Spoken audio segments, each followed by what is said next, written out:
A comunicação é uma ferramenta poderosíssima dentro do nosso processo de desenvolvimento interno. E desenvolver essa habilidade faz com que a gente se posicione com mais clareza, que a gente construa relações mais profundas e gere resultados de forma mais estratégica na nossa vida. E é por isso que eu decidi criar uma série aqui nesse canal para falar desse recurso maravilhoso que é capaz de criar as pontes que nos conectam, mas se não for bem gerenciado também pode criar muros que muitas vezes parecem ser intransponíveis. Se esse é um assunto que te interessa, já se inscreve no canal e clica no sininho para não perder nada. Ao contrário do que muita gente acredita, a comunicação ela não começa na fala, na oratória, na expressão, na dicção, na postura. Ela começa na escuta. Pois é, o primeiro pilar para uma comunicação eficaz é a escuta. E a primeira vez que eu esbarrei nesse conceito foi cerca de 15 anos atrás, quando eu fui contratada para ser gerente de contas da rede hoteleira Accor. E logo que eu entrei, eu participei de uma Road Sales, que basicamente é um mutirão de visitas comerciais dentro de uma determinada região para divulgar uma unidade específica da rede. E tinham mais uns 6 colegas participando junto comigo e o nosso gerente regional, o Manuel. Foram 4 dias agendando e fazendo muitas visitas, e em um desses dias eu sabia que eu seria acompanhada pelo nosso gerente. Nesse dia em particular, como eu já sabia que ele estaria comigo, eu marquei na primeira visita da manhã um clientão, nós fomos para Motorola, e eu tava toda animada, ele me deixou conduzir a reunião inteira, falou assim muito pontualmente, e eu, preparadíssima que estava, falei, apresentei, dei detalhes, arrasei. E quando a gente chegou no carro, a primeira coisa que o Manuel me disse, assim que eu virei a chave, foi: Karine, a gente tem 2 ouvidos para ouvir e uma boca só para falar. O bom vendedor, ele ouve mais do que ele fala. Que lição, meus amigos. Meu querido Manu, se um dia esse vídeo chegar até você, saiba que você teve um papel assim fundamental no meu processo de desenvolvimento, aprendizagem. Eu sou muito, muito grata. Um beijo para você. Escutar o outro faz com que a gente melhore a nossa comunicação e crie conexões mais profundas. Mais de 80% da nossa comunicação é não verbal, e a gente só consegue decodificar integralmente essa informação estando 100% presente no momento. E não é porque você tem o sentido da audição desenvolvida no seu corpo que você escuta bem. A gente fala muito sobre o falar bem, mas a gente precisa falar mais ainda sobre o ouvir bem. Rubens Alves quem dizia: eu vejo muitos cursos de oratória, mas não vejo cursos de escutatória. E falta mesmo, porque quando a gente ouve o outro, a nossa mente já está arquitetando a nossa resposta. E o exercício da escuta propõe exatamente o oposto. Quantas vezes você já não teve a sensação de que o outro não estava ouvindo aquilo que você estava dizendo? O celular na mão, um olhar desatento, um semblante de pressa, ou até uma postura completamente fechada em negação. E quantas vezes você também já não deixou o outro terminar de falar e respondeu tá, assumindo que você já sabia tudo que ia ser dito?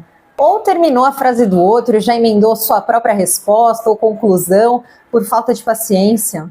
Escutar ativamente não é só ouvir o que o outro tem a dizer, é compreender as emoções, é compreender as intenções que estão ali atrás daquela fala. Principalmente quando a gente está tratando de assuntos mais desafiadores, porque a gente tem uma tendência de misturar aquilo que a gente quer falar com uma espécie de desabafo. E a escuta ativa, junto com o nosso controle, a nossa autogestão emocional, ajuda a gente a desmembrar o que é desabafo e quais são as necessidades ali informadas naquela mensagem. E nesse cenário, a nossa autogestão emocional é protagonista. Porque você bem sabe que a partir do momento que a gente ouve alguma coisa que engatilha a gente, pronto.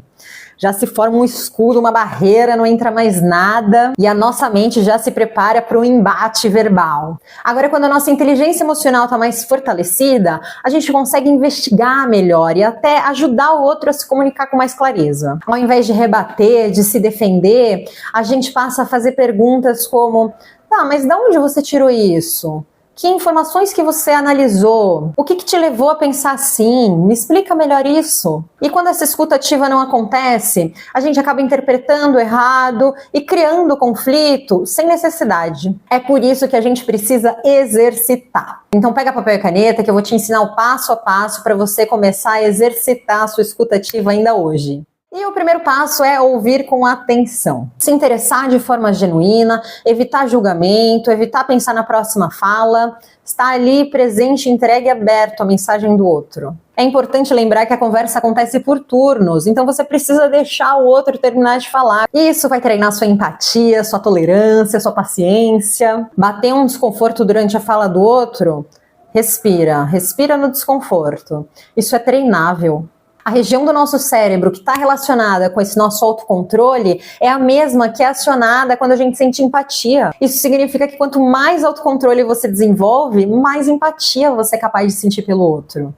Isso é tão lindo! Então, para resumir o passo 1 de forma bem prática, observa a postura corporal, mantém contato visual, mantém uma postura aberta, receptiva, evita julgamentos, preconceitos que podem interferir na sua compreensão, exercita a sua paciência, principalmente se você é uma pessoa que está acostumada a manter diálogos em ritmos mais rápidos, e exercita a sua tolerância, a sua empatia, compreendendo que além da fala, existe uma bagagem, uma cultura, uma história de vida diferente da sua, e é através desse cenário que você precisa absorver essa perspectiva. O segundo passo é você demonstrar que você está ouvindo. Use o seu olhar, acena com a cabeça, diga frases como entendi, eu sei como é. Pequenos sinais fazem muita diferença e criam uma segurança psicológica para que a outra pessoa consiga se comunicar. O terceiro passo é confirmar que você ouviu corretamente. Então você vai repetir o que a pessoa disse com as suas próprias palavras. E aqui nesse momento é interessante você fazer uma pergunta de resposta fechada, sim ou não. Então depois que você repetiu a informação com as suas palavras, você pode perguntar, eu entendi certo? Isso ajuda a evitar mal-entendidos e a confirmar que está todo mundo na mesma página. O quarto passo é explorar mais a fundo. É aqui que você usa perguntas abertas, que vão incentivar a outra pessoa a compartilhar mais. Então, ao invés de você perguntar, por exemplo, você está chateado? Você pode perguntar, como você está se sentindo? Evite julgamentos, perguntas críticas ou desdenhosas, peça exemplos, detalhes e reconheça e valide as emoções do outro. E lembre-se, o seu objetivo não é resolver o problema do outro. O objetivo da escuta ativa é você ouvir, compreender a experiência do outro através da perspectiva dele. E eu sei que se você já tem um perfil solucionador, prático, resolvedor, você só ouvir e não tentar resolver imediatamente é um baita desafio. Mas você colocar em prática só o ouvir é muito valioso. Porque na grande maioria das vezes, a pessoa ela só quer ter o sentimento reconhecido e validado. E isso por si só já é o suficiente. Agora, é claro que você não precisa exercitar a escuta ativa em todas as conversas. É natural e é importante que a gente tenha outros tipos de interações durante o nosso dia, mas a escuta ativa é uma ferramenta que vai te ajudar demais a melhorar a sua comunicação e as suas relações. No trabalho, se você é gestor, você pode usar a escuta ativa para resolver conflito, para compreender melhor e esclarecer o que está sendo dito, para facilitar reuniões e fazer com que todas as ideias sejam consideradas, para resolver problemas, o que significa não necessariamente entregar uma solução, mas ajudar a sua equipe a encontrar a solução. Muitas vezes eles já sabem a resposta, mas não se deram conta. E você, que é membro dessa equipe, desse time, vai usar a escuta ativa para resolver conflitos, que muitas vezes a gente sabe que é numa conversa a dois que a gente resolve esse tipo de coisa. Para trabalhar em equipe, porque quando a gente afasta os nossos monólogos internos, nossos julgamentos, a gente está mais aberto para compreender e colaborar com a ideia do outro e para contribuir com a construção de um ambiente de trabalho mais saudável.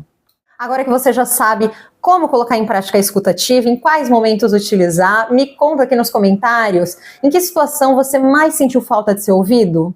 E você, empresário, gestor, líder de equipe, se você quer transformar a comunicação da sua empresa, seja para reduzir conflito, aumentar a colaboração ou criar um ambiente de trabalho mais saudável, a Gaia Human pode te ajudar nesse processo, através de palestras, treinamentos personalizados, focados no desenvolvimento das habilidades internas e na construção de uma cultura organizacional mais saudável e colaborativa. A gente se vê no próximo episódio dessa série. Até lá!